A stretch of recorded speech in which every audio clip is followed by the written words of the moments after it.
So I learned something this morning. I watched a what I thought was an interesting video of James Cameron on the Howard Stern show back in like 1993 when Titanic came out, and he was talking about This is an old video. Yeah. Okay. Yeah, it's not current. Yeah, okay.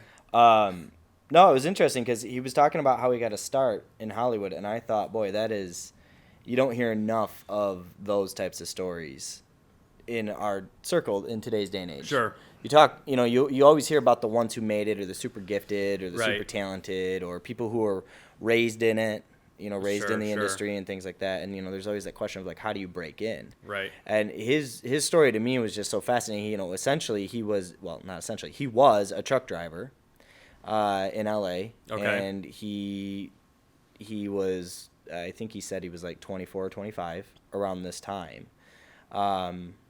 And he was driving trucks, and at night he would go to the library and he would just make Xerox copies of like film emulsion and the technology and like how it all worked. And he said it's in this interview, we could put a link to it down in the description. People can check it out for themselves. I think any filmmaker should watch this story and this testimony of him and how he became. But anyway, he was pretty much saying that he got a college education for like a couple $100 or $125 or something like that, he said. And he didn't really talk about that moment when he broke in. Like, he did talk about the first film he did. It was called like Piranhas 2 or something. I don't remember what it was, but it was like flying piranhas. Some low budget. Something from Columbia Pictures, and he got fired from it. Tight. But then he makes Terminator. Yeah. And pretty much the rest is history. Yeah. But I thought it was interesting. He was someone who wasn't in the industry. He knew no one in the industry. He wasn't going to film school to try to break He wasn't being mentored by into the anybody. industry. He wasn't being mentored by anybody. No one knew who he He was. was just a truck driver. He was a truck driver. And he is now responsible for directing most of the top grossing films on the list: Avatar, Titanic, and all history. Yeah. I mean, like the films or not, I mean, he has done amazing things for the film industry, both, I mean, creatively wise, but also like technology wise. Well, I mean, yeah, Terminator really pushed the boundaries of CG animation, and looking back on Terminator, it's very crude, and but you appreciate what he did at the time. You're like, oh, right on. I mean, that's some really awful stop motion, but it makes the movie nostalgic, and I appreciate it for that, But anyway, that's really, I just thought it was cool, like hearing a truly, in my opinion, someone who should be truly revered in the industry for the work he's done and contributed to Hollywood and to cinema, and hearing a story that wasn't a story of affluence or a story of nepotism or a story of pure raw original talent, or God-gifted talent. Mm-hmm. Like, it was, and I don't know the whole story because the clip didn't get into it. Right. And I'd kind of like to learn a little bit more about it. Well, I think the interesting part to take away from this, it isn't even like comparing it to others of like, okay, well, how did you break into the industry? Because there's many different stories of how people broke in and actually started doing stuff. Yeah. I think the important part to take away from this is, from what you've said, what stands out to me is like, he was a truck driver, right? So that, I don't know, I feel like that's kind of uplifting in a way that, like, I feel like it helps creatives look at it and be like, okay, it doesn't matter where you're at right now. Right. Like, doesn't matter if you're a truck driver, doesn't matter if you're working at McDonald's or, working in a lumber yard. Yeah. Like, if you want to create, you can. And it's never too late to start, I guess, I mean, Jimmy Stewart didn't start acting until he was like 40. I mean, I think Morgan Freeman said that his first actual role as an actor was when he was 54. Yeah. So that's Morgan Freeman. I mean, was that Shawshank? Was that his first film? No, I think his first stuff was like some no-name stuff. Okay. Like, I mean, he started acting at like 54. Wow. So you're right. There's probably no late time or wrong time to start. I think that's the thing, is that there's no wrong time to start, and I think the pervasive idea that brings us down is that because I'm here, I can't. Like, because I'm a truck driver, well, I didn't make it. This is my I didn't do it. I'm a truck driver for the rest of my life. Yeah, right. Because I'm working at Taco Bell right now because I got to pay bills. I guess that's it for me. And I think one of the interesting things about that story is when he's talking about going and Xeroxing books. Yeah. And he's paying for those copy print-offs. Yeah. He's making an investment, a nominal investment, even back in the 80s. Yeah. You know, it wasn't a lot of money for him. Or in today's day and age, spending $100 on Xerox copies isn't a lot. But back then, you know, it was a decent amount over time. It's more, yeah. But it was more about the time commitment that he put into it.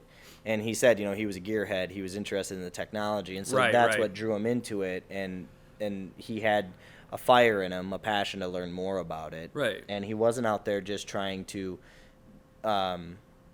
he wasn't out there just trying to be annoying from the day one. Like, he was doing a job to sustain himself and help him survive. And Howard Stern did ask him the question, like, how did you become a director? And I don't know if he was 100% serious in his response, or maybe he was, which is even more astounding and interesting. But he was like, well, I was a truck driver, so I just, like, drove to these sets, and I just started telling people I was the director, and eventually people just started believing it. So he's lying to people? People would ask, who's the director? And he'd be like, I'm the director. And he became the director. I don't know if that's really how it happened, but that's what he said.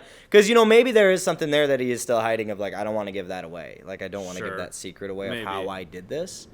Maybe. Because that seems like the Xeroxing and the learning, like, that's really cool. And then the other part of what you just told me is more like that fantastical, like, really? How's that going to happen nowadays? You get arrested so fast. You would get kicked off the set so fast. Yeah, right. Like, nobody... The union would be on you if you hear that, that's why I don't like parts of those types of stories. I'm an intern on The Hobbit, and I'm the director. Right, like, right. No, you're not. Well, no one asks who's the director on those films. Yeah, so I think maybe that part was maybe a little far-fetched or made up. But I mean, the other part of it I think is really endearing, and I think the big takeaway is just like, man, it's don't let your current life situation stop you from learning more or from doing more. Yeah, and I also think what was interesting about what he was talking about was that he had a vision and an idea for he was talking a little bit about Titanic, and Howard Stern asked him, like, how did you get him to let you make Titanic? Did you just, like, walk in there and say, I want to make a movie about Titanic? He's like, yeah. And they're like, and how is that well received? He's like, not well, you know. And he's like, you can see the headlines now, you know, Titanic sinks again, you know, another tragedy at the box office, like things like that. He's making little side jokes about a bunch of dead people like on a ship. Yeah.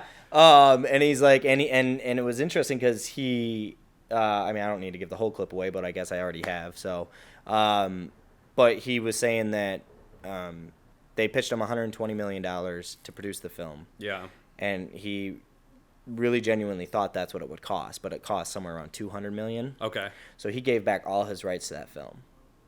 Oh. Except for the authorship. Like, he still has the authorship, but essentially as far as any box office dollars or any residual income from that film, he gets nothing.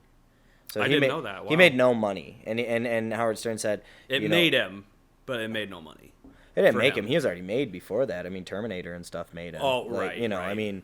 I don't. But Titanic is the one that most people know him for, I think. Well, at this point, maybe Avatar and such, but... Right. Well, yeah. I mean, he's just known. I mean, I think he's just well known. But yeah, he, you know, Howard Stern asked him, like, so, you know, you worked for free for 3 years. You know, you gave back millions of dollars. And he's like, how did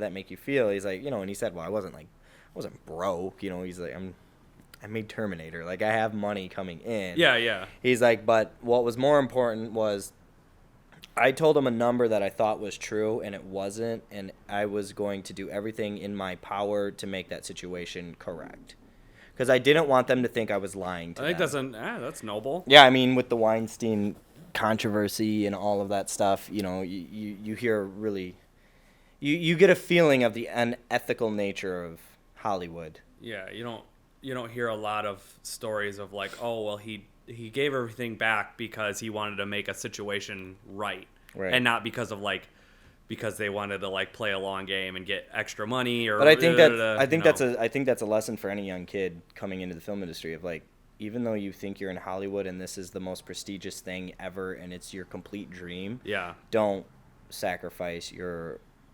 moral code and your ethics. Don't screw people. Don't screw people. I mean, we've been screwed by people. Yeah. Working on films. Yeah. I mean, it makes no one feel good. No, and I don't know what the point is. Like that whole just like I'm gonna make it and I'm gonna stomp out everyone in my path to get there. Destroy as you climb.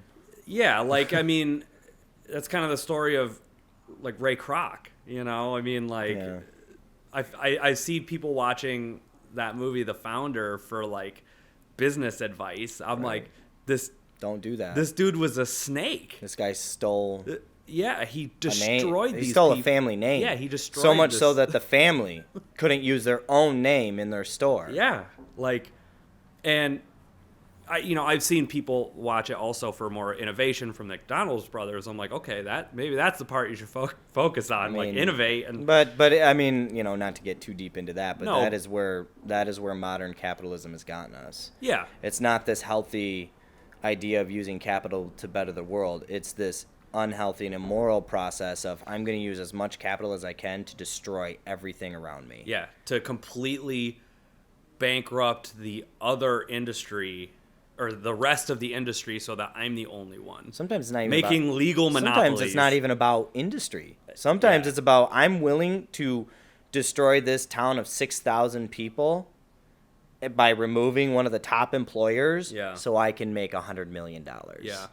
Well, and that's not ethical, and that's not okay. And some of that is what happened here in Grand Rapids with some of these bigger movies coming in when the film incentives were hot, and they'd come in and they'd use loopholes to get the quota of Michigan workers because there was no tax rebate, and then they were going to Detroit and destroying buildings because the idea was like, oh well, awesome, the money that comes back in from it will rebuild these buildings, so please destroy this dilapidated town. And then it didn't get any better, and it left everyone in the lurch. And everything comes in cycles, and I don't think you should blame one industry for the problems of. No, that was just a situation. But what you're saying is we've seen unethical practices. Yeah, and what it does to people. Just don't seem to have a moral code backing them. Right. And it's not right. And I think James Cameron's presentation of what he did there in that situation, I mean, he was almost $100 million off in his budget. Right.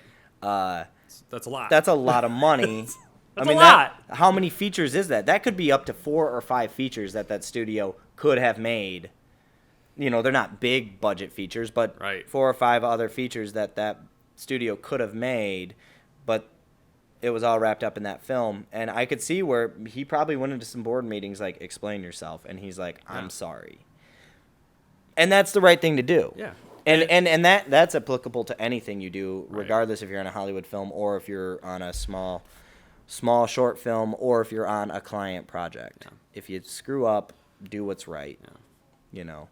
Well, that's cool. That's endearing. It's good. I'm glad that you heard that this morning, because I feel like there's, in the film industry in general, there's a lot of stories, like fantastical stories, like that you just they're just too big to believe. Yeah. And then there's a lot of terrible stuff that goes on. There's a lot of bad things that you hear, and so I feel like it's uplifting to hear that one of the bigger head honchos of the industry has built his career on morality to a point. At least coming from his mouth. We don't know his whole story, but on the Howard Stern show in that moment, he wrapped up a lot of lessons to be learned in that. I think it was only like a 4-minute clip, and there was a lot to be learned and unpacked from what he was talking about in that 4 minutes, and I thought it was just really, really interesting. Well, that's cool. So I think we should just link that below. And we'll put a link up, and people can check it out. Yeah. So check out the video. Let us know what you think. If you found something interesting, I'd love to hear your thoughts on it. But yeah, I mean, keep it up. Keep up the good fight. Keep putting your best effort forward. Be creative and keep creating every day. And be moral. And be moral along the way. Don't destroy as you build. Yeah, don't screw people. And we'll see you on the next one. See you tomorrow.